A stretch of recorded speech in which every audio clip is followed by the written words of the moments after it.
all. Welcome to Tuesday with Pastor Dan. Look, I did it. I told you we'd get back in the swing of this actually on Tuesdays. Um, but here we are. Anyhow, there's this common question that always seems to get asked when you're visiting somewhere or just in general. Maybe people don't know. They ask you, where are you from? Um, it's an interesting question because maybe we should ask, where's your home? Where do you call home? Um, And there's old lines, home is where the heart is, or there is no place like home, like Dorothy says on The Wizard of Oz. But for the longest time, home was where I was born. Back in Wyoming, it was Rock Springs. That was home. That was home base. And I was there for 18 years. Um, I'm 38 now, so I have now lived outside of that town for longer. I have lived elsewhere longer than I lived there, but consecutively, I haven't. Um, this place here, Williamsburg, is now the longest place I've lived outside of the town I grew up in. But it is a place I'd call home. And it's a place when people ask us where home is, it's a place where it's where our roots are, where we want to be, where we want to return back to. Um, and C.S. Lewis says, if I find in myself a desire with no experience in this world, if I find in myself a desire which no experience in this world can satisfy, the most probable explanation is that I'm made for another world.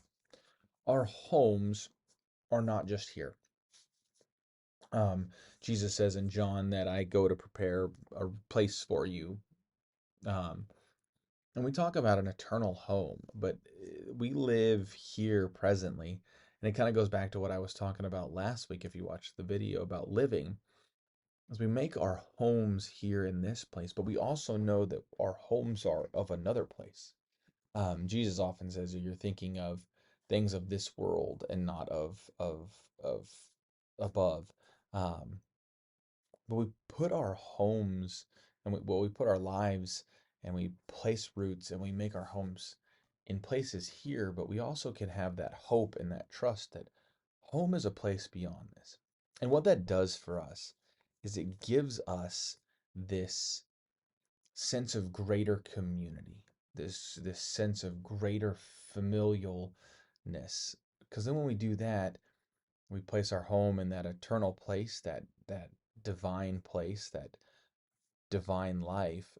It connects us profoundly to all sorts of different people, to people within this community that we don't always see, but people beyond this community and other communities and other times.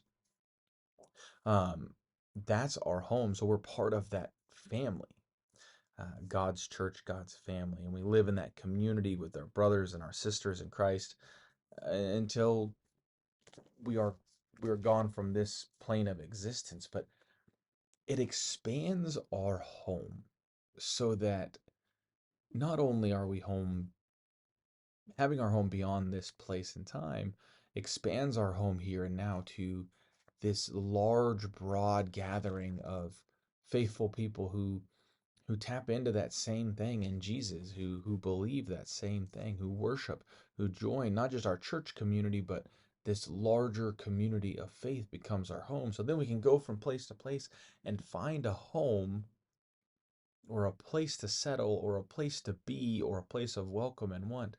And that's also our goal as a community here. So when people come, they find a home. They find a place where they're wanted and welcome. Home really is where our heart is. It's where we place our trust and our love and those things. And we have a home beyond this time and place, but we have this home that we get to be part of that is so much larger than we could have ever expected. You all be blessed. Look forward to seeing you soon.